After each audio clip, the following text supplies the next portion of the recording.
The Force binds all things across the galaxy, connecting every living being in an invisible web. But some arrivals defy even the Force's reach. A ship torn from a dying timeline, delivered by a being who answers to no law, mortal or mystical. One moment, Captain Donald Varley stood on the bridge of the USS Yamato, watching his own death scrawl itself across the main view screen.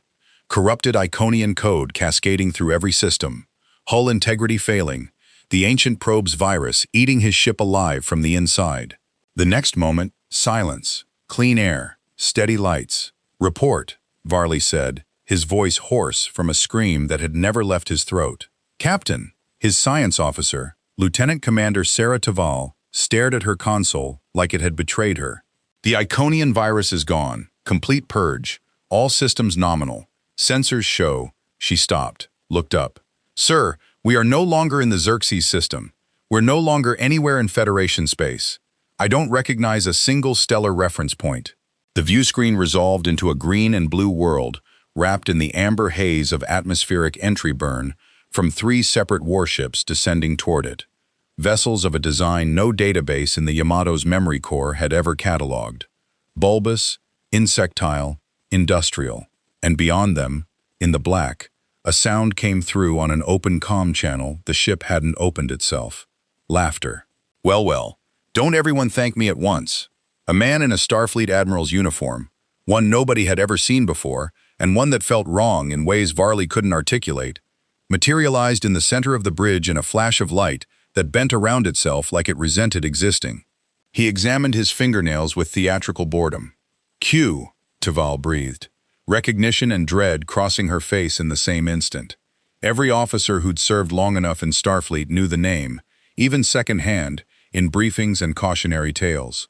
The one and only. Well, technically infinite, but you wouldn't understand the math. Q gestured lazily at the view screen.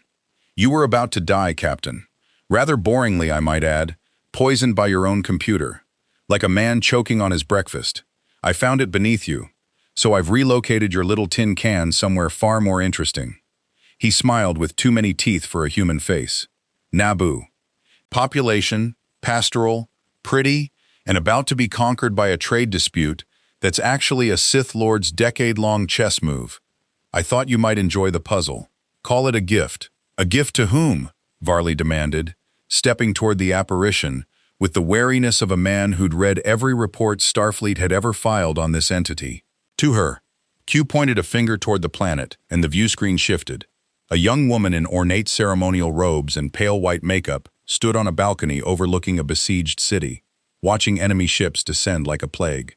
Queen Padmé Amidala, 14 years old, and already carrying a planet on her shoulders. I do love an underdog. Q's expression flickered, something almost genuine beneath the theater. "Try not to disappoint me, Captain. I so rarely give gifts twice." And then he was gone, the bridge exhaling as if it had been holding its breath. Varley stood in the silence that followed, the weight of an impossible new reality settling into his bones. Below him, unfolding on the view screen, a world he'd never heard of was being strangled by warships he didn't recognize, in a conflict he didn't understand, orchestrated, if the trickster god was to be believed, by a mastermind hiding in shadows even the locals couldn't see. "Commander Taval, full sensor sweep of the system. I want to know everything about those vessels in orbit before we announce ourselves." Varley's voice found its old command cadence, the one that had steadied 100 crises across a decade of service. Fear had no place on his bridge, not now, not after cheating death itself. "Lieutenant Reyes, hail the lead vessel. Standard first contact protocol. Let's see if diplomacy still means something out here." "Aye, sir." Reyes's fingers moved across her console, and a moment later her brow furrowed. "Captain, they're not responding to standard hailing frequencies, but I am picking up local comm traffic, heavily encrypted, corporate signature. Whoever's running that blockade, they're not interested in talking to us."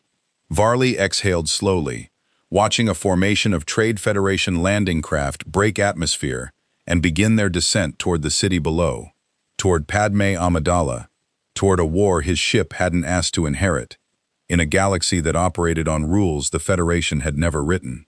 "Yellow alert, raise shields but keep weapons on standby. I won't be the reason first contact turns into a massacre." He turned to his tactical station. Lieutenant Okoye, plot an intercept course for that formation. If Q wants us in this fight, let's at least fight it our way. The Yamato's impulse engines hummed to life, carrying 230 officers and crew, men and women who, an hour ago by their own reckoning, had been dead, toward a queen who didn't know she had allies, a blockade that didn't know its calculations had just changed, and a Sith Lord who, somewhere in the shadows of the Republic Senate, was about to discover that his perfectly orchestrated invasion had acquired a very unwelcome variable.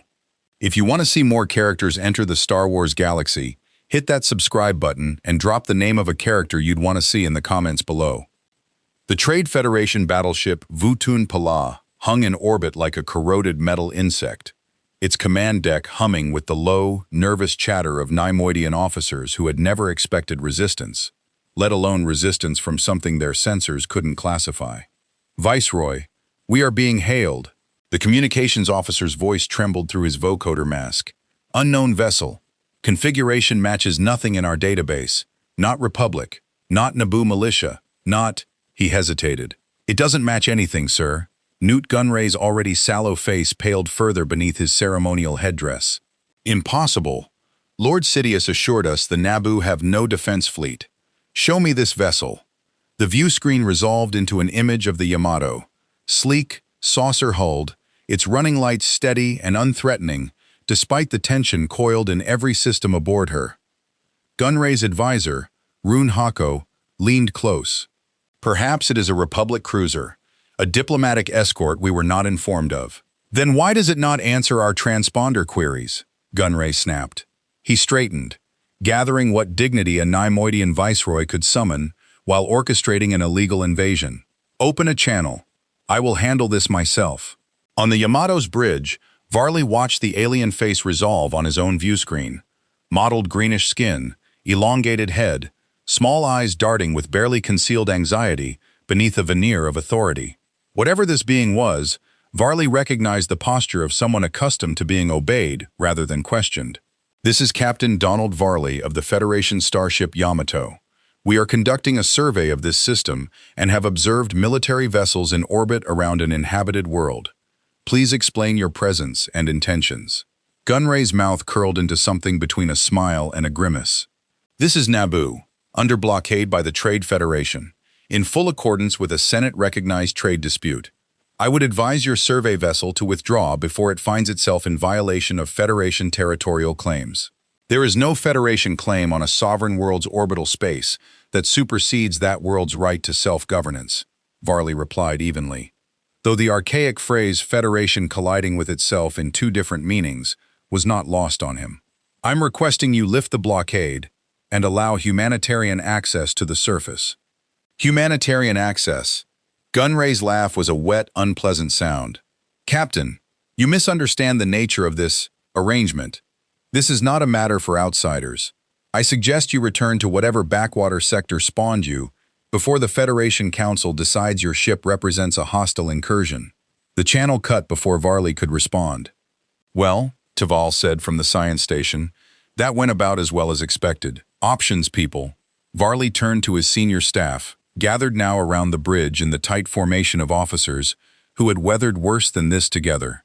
Xerxes, the Iconian virus, a death none of them had asked to survive.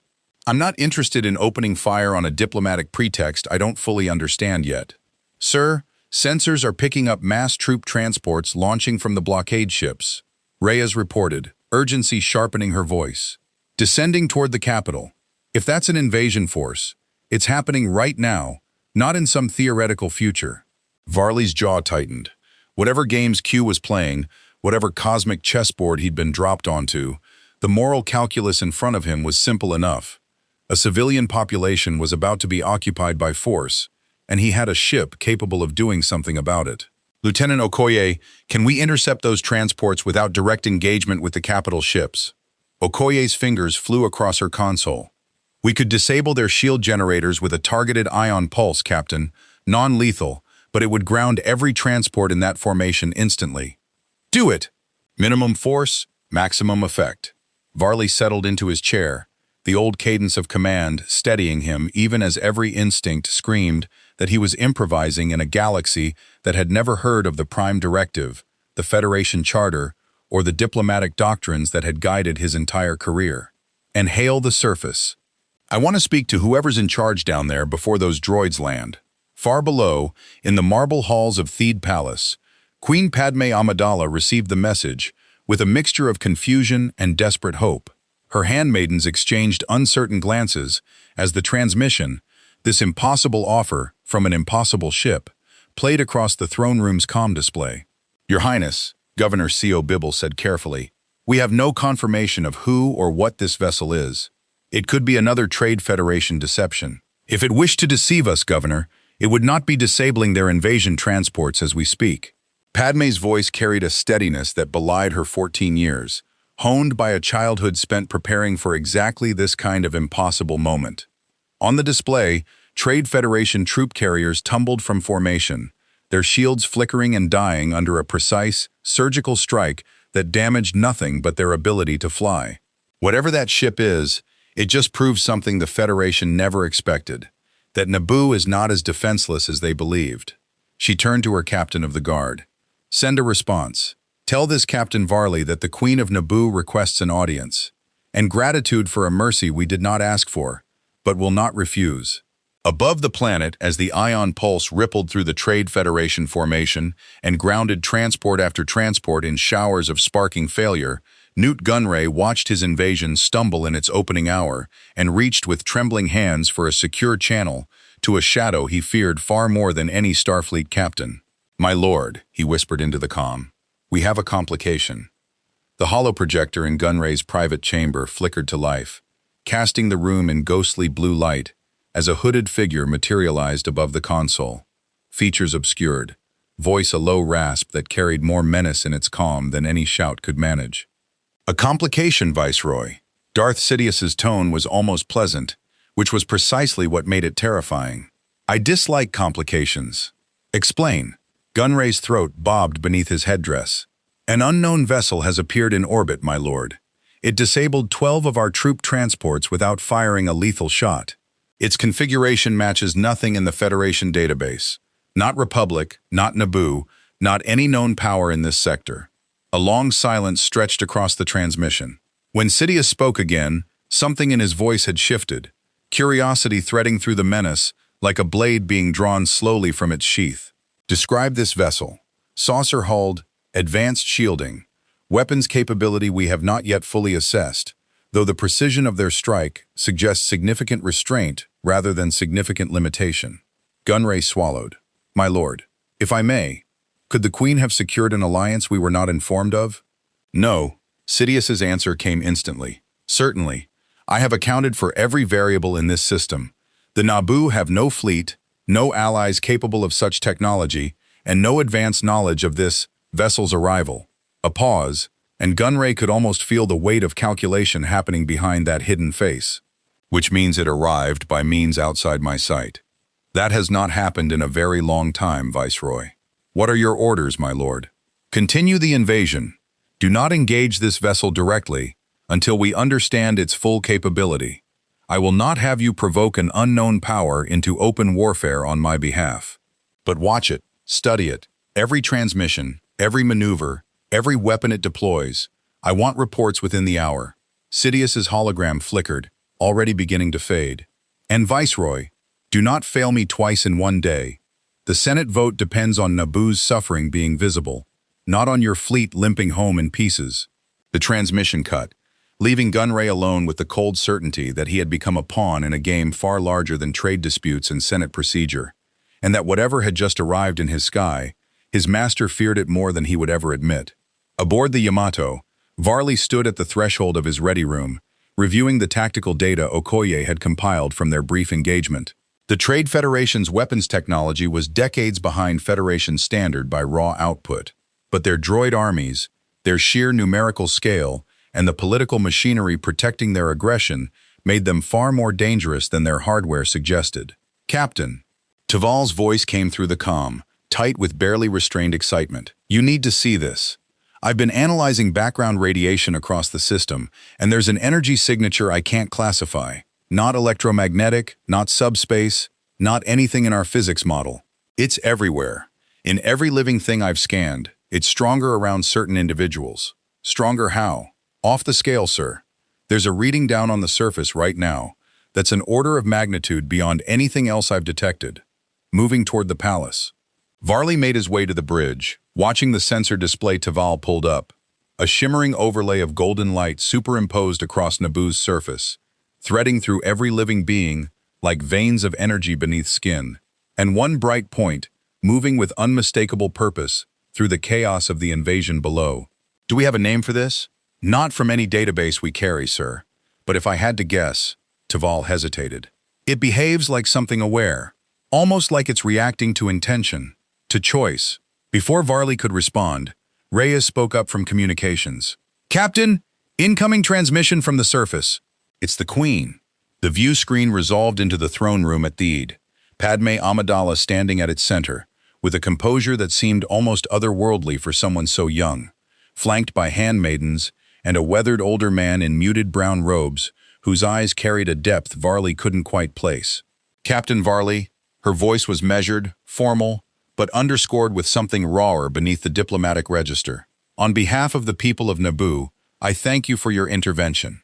I do not know your origin, your allegiance, or your reasons for aiding us, but I would very much like to understand them before I decide what role, if any, you will play in what comes next. The man beside her stepped forward slightly, and Varley felt an odd sensation crawl across his skin, as though he were being measured by something that saw more than eyes alone could account for. I am Qui-Gon Jinn, the man said, voice calm but edged with quiet scrutiny. Jedi Knight of the Republic. Your ship arrived without a hyperspace trail, without any signature our tracking stations could register. That is troubling, Captain. I would ask you to explain how you came to be here, and whether the Force itself had a hand in your arrival. Varley met the Jedi's gaze through the view screen, aware suddenly that whatever cosmic joke Q had played on his ship and crew, someone, something, down on that planet's surface had already sensed the seams of it. Master Jinn, Varley said carefully, I suspect that's a longer conversation than this channel allows, but I promise you this. My crew and I are not here to conquer, deceive, or claim anything from your people. We're here because we were given a chance we didn't ask for, and we intend to use it to help, if you'll let us. Qui-Gon studied him a long moment, the weight of centuries of Jedi wisdom behind eyes that missed nothing. The Force does not often grant chances without purpose, Captain. Let us hope yours serves the light. The transporter room hummed with unfamiliar energy as Varley materialized in the palace courtyard alongside Taval and two security officers, the shimmer of Federation technology drawing gasps from the handmaidens and guards who witnessed matter itself reassemble from nothing. Qui-Gon Jinn watched with unreadable calm, though Varley noted the faint tightening around the Jedi's eyes, a man cataloging a new variable in a war already thick with them. Your technology moves matter across distances instantaneously, Qui-Gon observed as they walked toward the throne room. That is not a small thing, Captain. On some worlds, such power alone would be considered a weapon.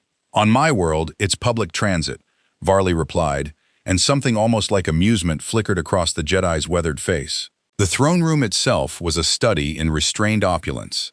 Marble columns, high arched windows overlooking a besieged city, and at its center, Padmé Amidala, seated with a stillness that Varley recognized from his own command chair, the practiced calm of someone carrying far more weight than their years should allow.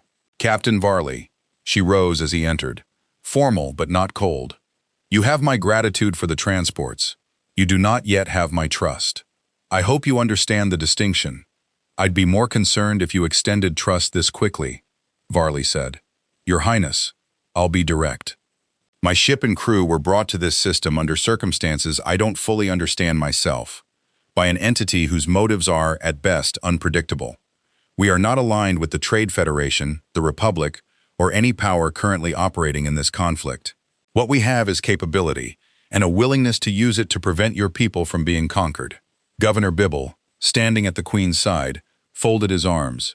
Forgive my skepticism, Captain, but unaligned capability is precisely how every mercenary fleet in the Outer Rim describes itself before naming its price.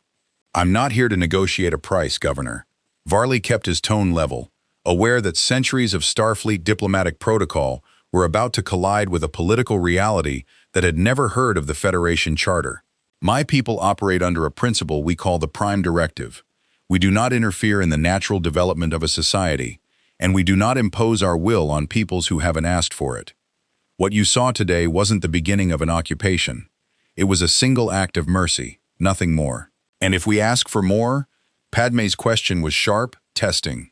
If Naboo requests your aid in repelling this invasion entirely, will your principles allow that, Captain, or will they leave my people to die with a clear conscience? The words landed exactly where she'd intended them to. Varley felt the weight of the question settle across the room, watched Taval's jaw tighten beside him, aware that every officer under his command was waiting for an answer he didn't yet have fully formed. That's the question I came down here to answer honestly. Not diplomatically, Varley said. My directive tells me not to interfere. But my directive was written for a different situation than watching an invasion unfold in real time, with a population that has already asked for help. I won't pretend there's an easy line here, Your Highness. There isn't. Qui-Gon stepped forward, his voice quiet, but carrying easily across the marble hall. Perhaps, Captain, the question is not whether to interfere, but how. The Jedi Order itself walks that line every day. We do not conquer, we do not rule. But neither do we stand by while the vulnerable are crushed by the ambitious. His gaze sharpened slightly. Though I confess, I would like to understand why the Force led you here at all. Your arrival carries no natural signature. It feels imposed. Because it was, Varley admitted, an entity, a being of extraordinary and frankly incomprehensible power, pulled my ship from certain destruction and deposited us here as what he called a gift to your queen. I won't insult your intelligence by pretending I understand his motives. I don't, but I intend to make the most of the chance regardless. Silence followed, broken only by the distant rumble of artillery from beyond the city walls. A reminder that whatever philosophical debate unfolded in this marble room, the invasion outside continued without pause. Padmé's advisor, a sharp-eyed woman named Sabe who rarely spoke in council but missed nothing, leaned toward the queen and murmured something too quiet for Varley to catch. Padmé's expression shifted, calculation replacing uncertainty. Captain Varley, she said finally, I will not ask you to violate your principles, but I will ask you this. Will your ship defend Naboo's people if the Federation's droid army reaches this city? Not conquer alongside us, not occupy in our name. Simply, defend, when defense is the only option left. Varley glanced at Taval, who gave the barest nod, the closest thing to a blessing his science officer could offer in a decision this large.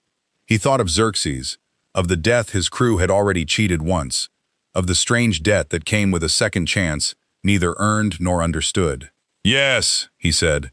When it comes to that, we'll defend your people. But I want your word in return, Your Highness, that you'll exhaust every diplomatic option before it comes to open war.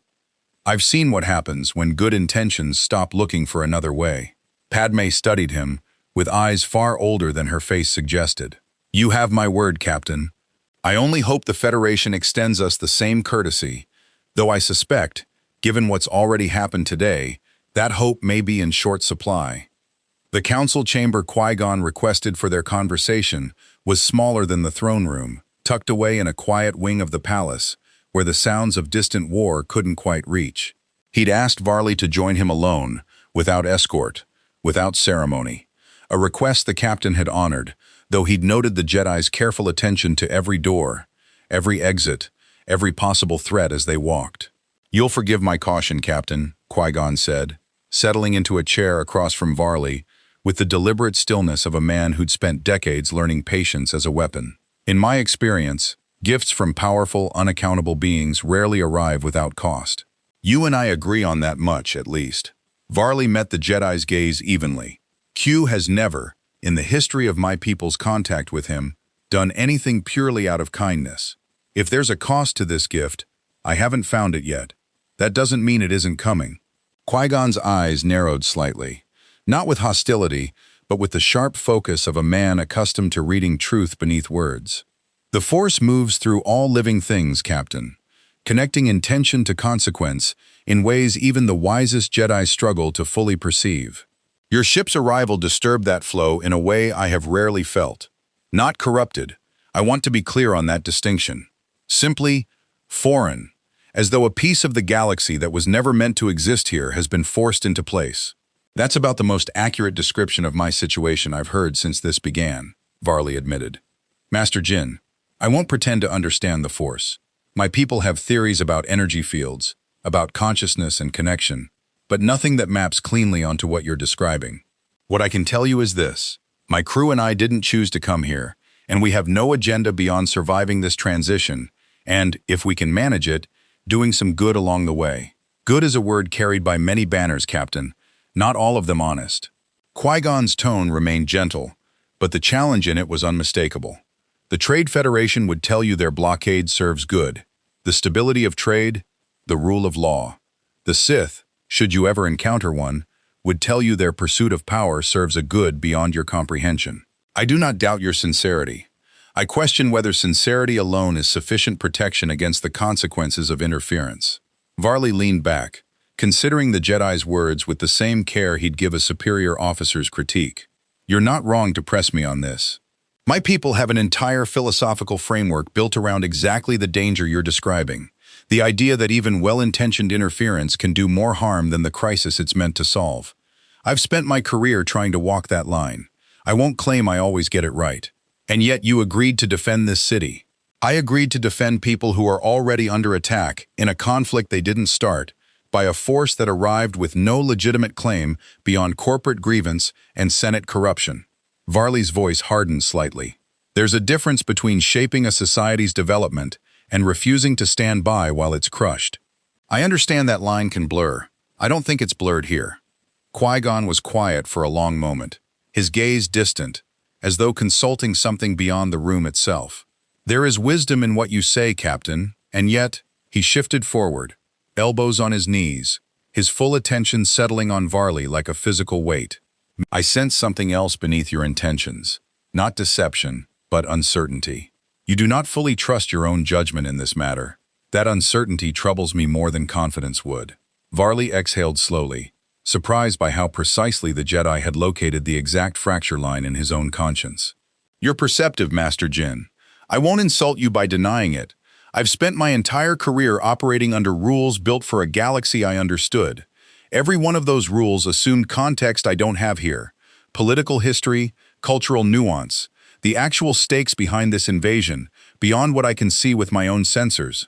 I'm making decisions faster and with less information than I ever have in my command career, and yes, that uncertainty keeps me up at night. Then we understand each other better than I expected, Qui-Gon said, something like respect entering his voice for the first time. The Jedi Order teaches that uncertainty, honestly confronted, is far less dangerous than false certainty. A being who claims to know exactly what is right, in a situation as complex as this one, is far more likely to cause harm than one who admits the limits of his knowledge. He rose, moving toward the window overlooking the city, watching smoke rise from districts already fallen to the initial droid incursions. I do not yet know if the Force brought you here for good or ill, Captain, but I will be watching, closely. I wouldn't expect anything less, Varley said, rising to join him at the window, the two of them silent for a moment as they surveyed a city under siege from a threat neither of their philosophies had fully anticipated. For what it's worth, Master Jin, I'd rather have a Jedi watching my decisions than operate without that check entirely. My crew and I are improvising in the dark out here. A second perspective, even a suspicious one, might be the only thing that keeps us from making a catastrophic mistake. Qui-Gon glanced at him, something unreadable passing behind his eyes. That, Captain, may be the most reassuring thing you've said since your arrival. Below them, in the smoke-wreathed streets of Theed, the first columns of battle droids began their march toward the city center. And far above, in the cold quiet of space, Newt Gunray received new orders from a shadow who had begun, for the first time in years, to feel something dangerously close to uncertainty of his own. The Yamato's shields flared gold against the first wave of Trade Federation fighters. A swarm of angular droid starfighters descending from the blockade in a formation designed to overwhelm through sheer numbers rather than tactical sophistication. Varley watched the assault unfold from his command chair, Back aboard ship after his conversation with Qui-Gon, the weight of the Jedi's warning still settling somewhere beneath his ribs. "Report," he said, voice steady, despite the alert klaxons pulsing red through the bridge. "43 fighters inbound, Captain," Okoye called from tactical. "Their weapons are laser-based, low yield compared to Federation phasers, but they're coordinating in numbers that could overwhelm our point defense if we let them close the distance." "They're not aiming for us," Taval said suddenly, urgency sharpening her voice as she studied her console. "Trajectory analysis shows they're moving past our position entirely, toward the planet's surface.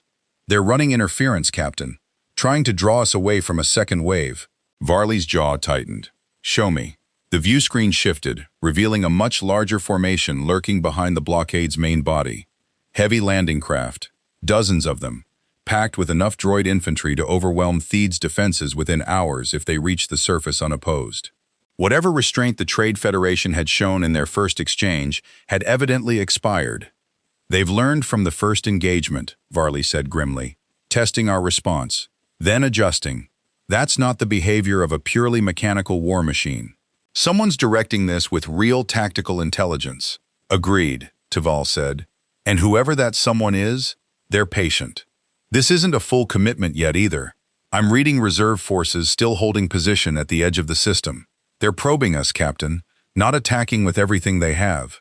Varley considered the tactical display, weighing Starfleet doctrine against a battlefield calculus that had never accounted for droid armies and shadow-directed invasions. "Okoye, target the fighter screen with a spread pattern.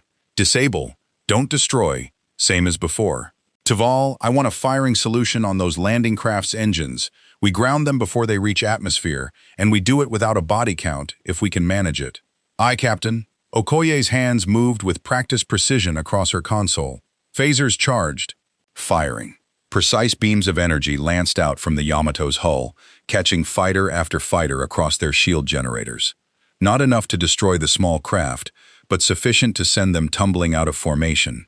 Engines sparking, weapons systems dark. The Trade Federation pilots, if the vessels carried pilots at all, rather than remote-controlled AI, showed no capacity for adaptation. They continued their approach vectors even as their formation disintegrated around them. "They're droids," Taval realized aloud, running a rapid scan across the disabled fighters. "Fully automated, no organic crew at all. That explains the tactical rigidity. Someone programmed a strategy, but there's no one in the cockpit capable of improvising when it fails. Which means the intelligence directing this battle isn't in these ships," Varley said. "It's somewhere else, watching, adjusting from a distance." The landing craft, their engines targeted by a second volley from the Yamato's phaser banks, began tumbling out of their descent trajectory, smoke trailing from disabled thrusters as they arced away from the capital and toward the safety of open terrain outside the city. Grounded, but largely intact, their droid cargo unable to reach Theed's defenses. "Second wave neutralized, Captain," Okoye reported, though her tone carried none of the triumph the words might have suggested. "But sir, I'm reading Trade Federation communications, spiking across every frequency we can monitor. They know exactly what we can do now. That intelligence, whoever's directing this, just watched their entire opening strategy fail in under 10 minutes. Varley felt the weight of that assessment settle across the bridge like a held breath. Whatever caution the Trade Federation's unseen mastermind had shown in the opening hours of this invasion, the Yamato's intervention had almost certainly stripped it away. What replaced caution in an opponent capable of orchestrating an entire war from the shadows was rarely comfort. "Hail the surface," Varley said. "I want to speak with Master Jin and the Queen. They need to know this isn't over. If anything, we've just made it more dangerous by proving what we're capable of." As the comm channel opened, Varley allowed himself a single moment of hard-earned clarity amid the chaos. Somewhere beyond his sensor's reach, in a system built on manipulation and shadow, an enemy who had never lost was recalculating everything he thought he knew about the war he'd spent years engineering. And the Yamato, gifted by a trickster god to a 14-year-old queen, had just become the single most dangerous unknown in that enemy's carefully constructed plan. In a chamber deep within Coruscant's underlevels, far from the polished marble of the Senate above, Darth Sidious stood before a bank of illuminated data feeds, his hooded silhouette unmoving as reports of the failed second wave scrolled past in cold, clinical text. Across from him, projected in flickering blue, Newt Gunray waited with the particular stillness of a man who understood exactly how thin the ice beneath him had become. 43 fighters disabled, 12 landing craft grounded before reaching their objective. Sidious's voice carried no anger. Something far more unsettling than anger. A patient recalculation that made Gunray's throat tighten with every syllable. And not a single fatality among your forces, Viceroy. Tell me, does that sound like an enemy, intent on destroying your invasion, or one demonstrating restraint? I had not considered it in those terms, my lord. You rarely consider anything beyond your own survival, which is precisely why I require your compliance, rather than your insight. Sidious turned from the data feeds, his shadowed face angling toward the hologram, with a stillness that made even a projected image feel dangerous. This vessel is not simply powerful, Viceroy. It is disciplined, controlled, a weapon capable of far greater destruction than it has yet chosen to inflict. That is not the profile of a mercenary fleet or an opportunistic raider. That is the profile of a force operating under a code, one it has not yet been provoked into abandoning. Gunray shifted uncomfortably. Then perhaps, my lord, negotiation. Do not finish that sentence. The words carried no volume, yet they landed with the force of a physical blow. This invasion exists to force the Naboo into submission, and more importantly, to force the Senate's hand toward a crisis I require. A single unaccounted variable, however disciplined, will not unmake years of careful design. Sidious paced the length of the chamber, his mind working through possibilities with the ruthless efficiency that had carried him undetected through decades of Republic politics. I want everything this vessel transmits, every frequency, every communication with the surface, every tactical pattern in its engagements. If it operates under a code, Viceroy, then that code has limits. Every code does. I intend to find them. And if we cannot find its limits before the Senate vote, my lord? Sidious's silence stretched long enough that Gunray began to fear he'd overstepped fatally. When the Sith Lord finally spoke, his voice carried a colder register than before. Not fury, but the calculating patience of a predator, adjusting its approach rather than abandoning the hunt. Then, we make the vessel's presence work in our favor instead of against it. An unknown disciplined power intervening in a trade dispute is not merely an obstacle, Viceroy. Properly framed, it is a crisis. Proof that even peaceful negotiations invite chaos and outside interference. The Senate fears instability above all things. I intend to give them exactly that fear, regardless of which side provides it. Far above, in the Senate chambers of Coruscant, the machinery of Sidious's decade-long design continued to turn in shadows even the most vigilant Jedi failed to perceive. A design now forced to accommodate a variable that had arrived not through any calculation of the dark side, but through the whim of a being entirely outside the galaxy's understanding of power. Sidious dismissed Gunray's hologram with a curt gesture and stood alone in the dim chamber, his thoughts turning inward toward a deeper unease he would never have admitted aloud. In decades of patient manipulation, of orchestrating wars and murders, and the slow corruption of an entire republic, he had never once encountered a force that arrived without any trace in the currents of the dark side he had spent a lifetime learning to read. That absence troubled him more than any weapon the Yamato had yet displayed. He reached out with senses honed across 40 years of Sith discipline, searching the currents of the Force for any trace of the vessel's origin. Any thread connecting it to a Jedi conspiracy, a rival Sith faction, or some Republic Black project he had failed to account for. He found nothing. No signature, no resonance. As though the ship and its crew existed slightly outside the fabric his power was built to perceive and manipulate. For a being who had spent his entire existence believing himself the most patient, most thorough architect in galactic history, that blindness was its own kind of warning. The first crack, however small, in a plan he had believed inviolable. "Whatever you are," Sidious murmured to the empty chamber, his voice barely audible even to himself, "you will not undo what I have already set in motion. I have buried empires beneath patience before. I can bury one starship the same way."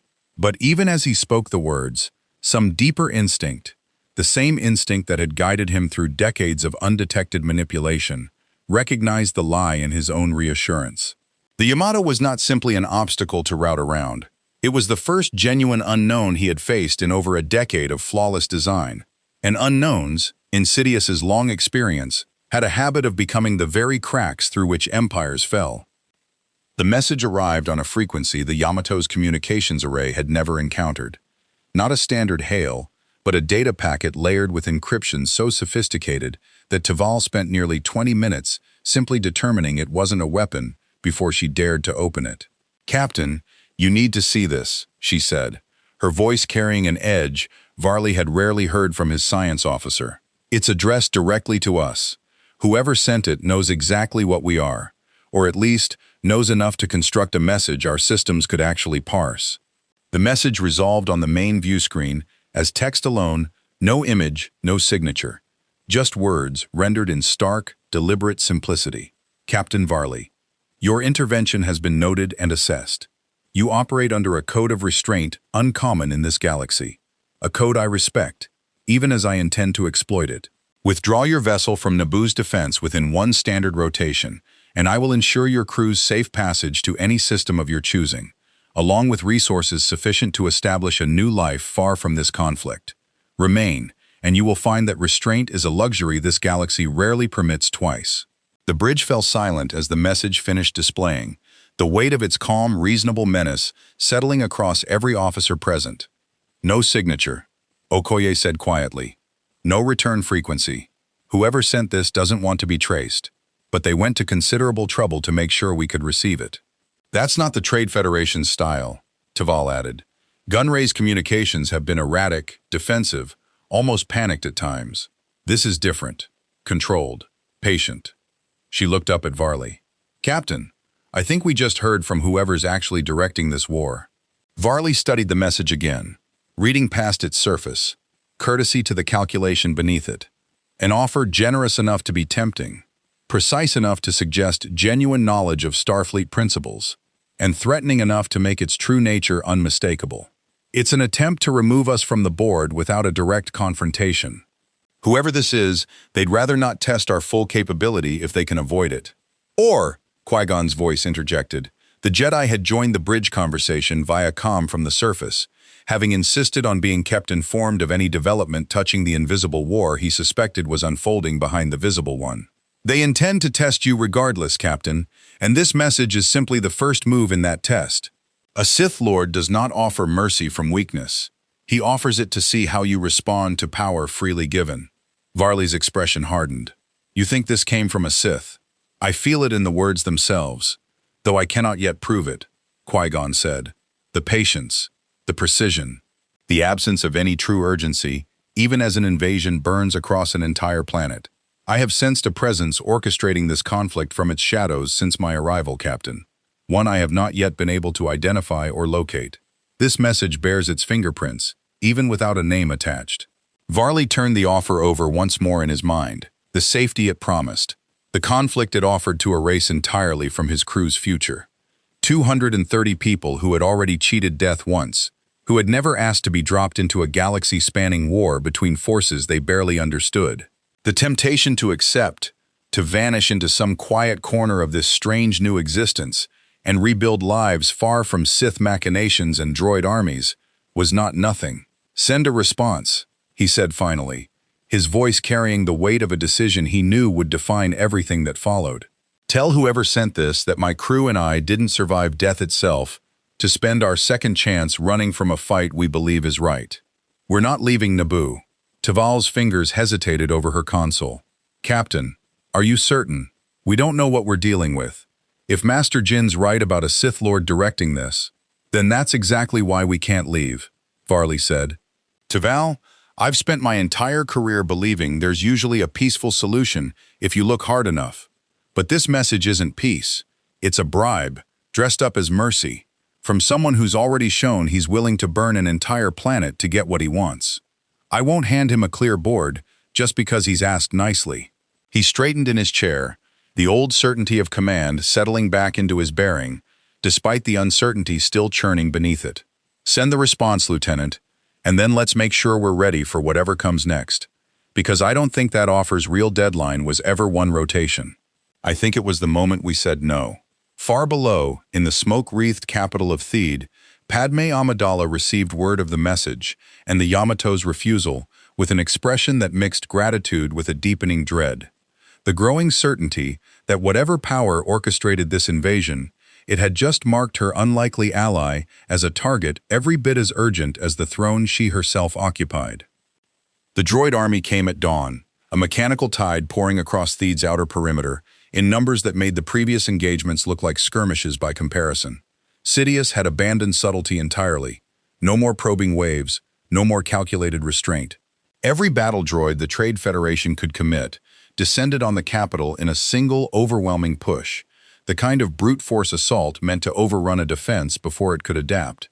"Captain, I'm reading full-scale deployment," Okoye reported, her voice tight as tactical displays filled with red contact markers stretching across the entire visible battlefield. "This isn't a probing action anymore. They've committed everything."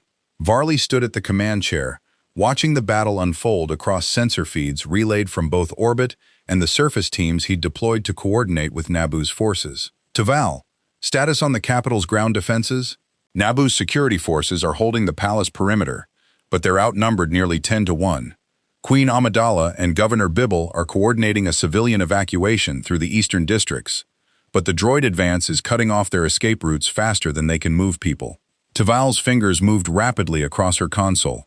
"Captain, if this continues another 20 minutes, the eastern evacuation corridor collapses entirely." Varley made his decision in the space of a heartbeat.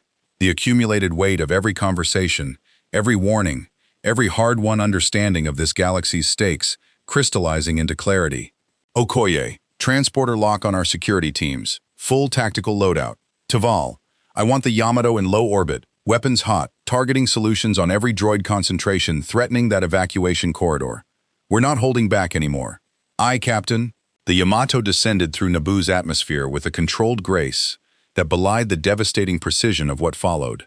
Phaser fire lancing down through the smoke-choked air, striking droid formations with surgical accuracy that spared the fleeing civilians even as it shattered the mechanical tide bearing down on them. Transporter beams flickered across the eastern districts, Federation security officers materializing at critical choke points to hold the line as terrified families streamed past toward safety.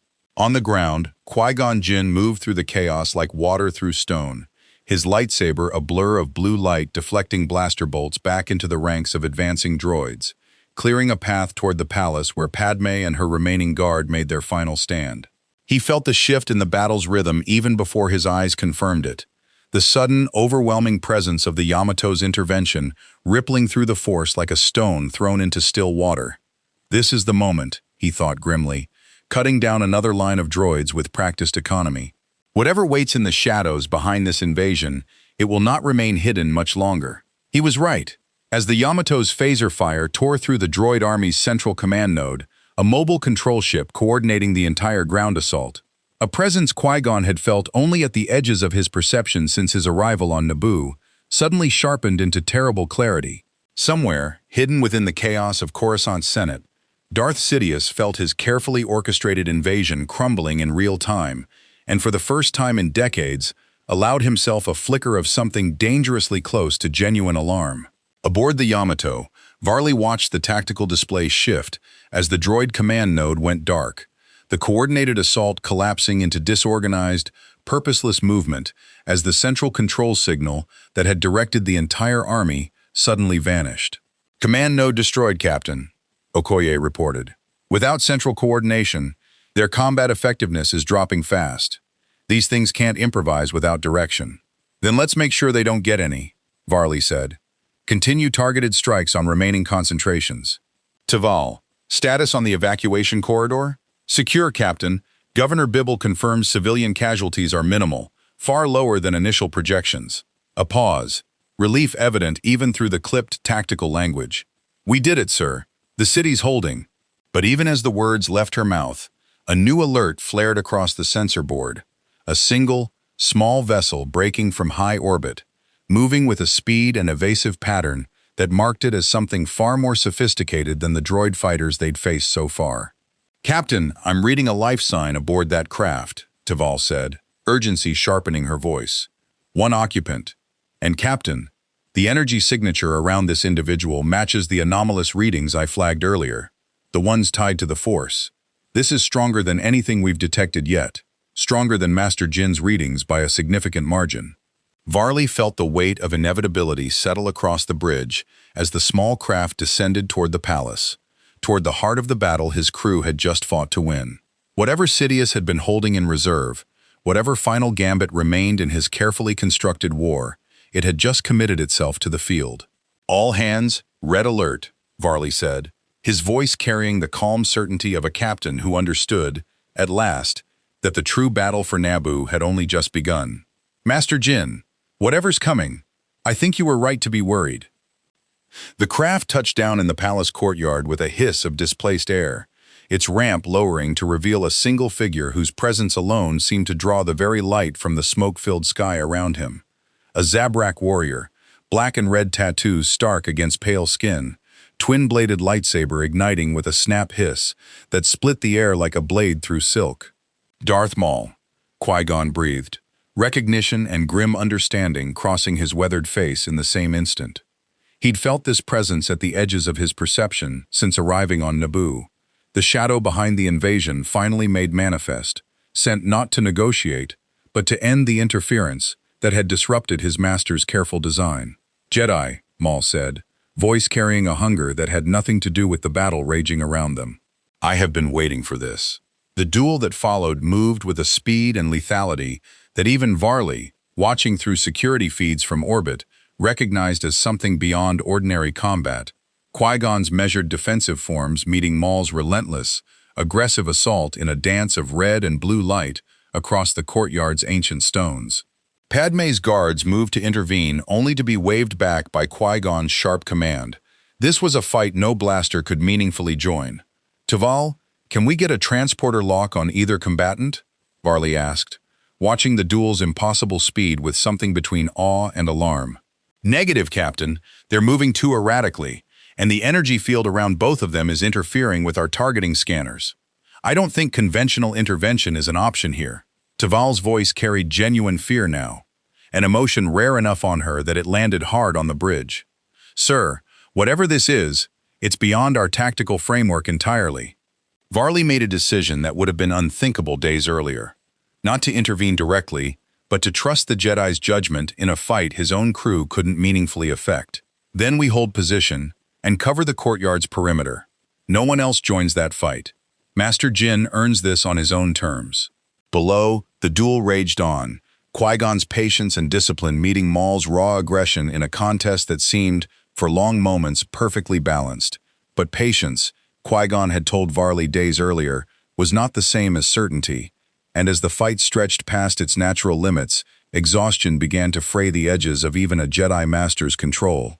Maul's blade found an opening. The strike that followed was clean, precise, and utterly without mercy. Qui-Gon staggering back, mortally wounded, his lightsaber falling silent as he collapsed against the courtyard stones. Padmé's cry of alarm carried across the comm channel. Varley still monitored, raw and unguarded, in a way her careful diplomatic composure had never permitted before. "Captain," Taval's voice cracked with urgency. "Transporter lock acquired. The Jedi stopped moving long enough for a clean beam. Do it, now!" The transporter beam caught Qui-Gon in his final collapse, matter dissolving into light and reassembling instantly aboard the Yamato's sickbay, where the ship's medical staff, trained across a career of impossible injuries, descended on the dying Jedi with every resource Federation medicine could offer.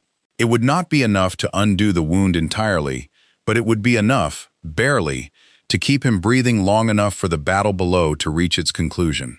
Below, robbed of his opponent by a technology he had no framework to comprehend, Maul turned his fury toward the palace itself, only to find the courtyard suddenly ringed by Federation security officers, phasers set to heavy stun, and above them all, the Yamato descending low enough that its shadow swallowed the entire courtyard in cold, deliberate warning. "Stand down," Varley's voice carried across the courtyard's external speakers, amplified and unmistakably final. "You've lost your opponent and your army. This fight is over." Maul's eyes, yellow and merciless, tracked upward toward the ship hanging above him, a calculation crossing his tattooed features that had nothing to do with fear, and everything to do with strategic patience. Whatever his master's final orders had been, they had not accounted for this. With a snarl of frustrated fury, he vanished into the smoke-choked streets, his mission unfinished, but his survival, for now, assured. In the weeks that followed, Naboo's liberation became legend. The young queen who had refused to surrender, the mysterious starship that had turned an unwinnable war, and the Jedi Master who survived a mortal wound through medicine no one in the galaxy could explain. Qui-Gon recovered slowly aboard the Yamato, his gratitude to Varley's crew complicated by unresolved questions about the shadow that had nearly killed him. A shadow the Jedi Council, informed of a Sith Lord's return, now hunted with grim urgency. Padmé Amidala stood before the Yamato's crew in the palace gardens, offering not just gratitude but an invitation to remain, to become something between ally and mystery in a galaxy that had never fully understand what it was granted. Varley, watching Q's promise of a gift reveal itself as something far more complicated than either giver or recipient had understood, made his choice. Not conquest, not withdrawal, but partnership, cautious and deliberate, in a war against shadows that had only just begun to reveal themselves. The Force, it seemed, had found room for one more thread in its endless, tangled web. However strange its origin, however uncertain its future,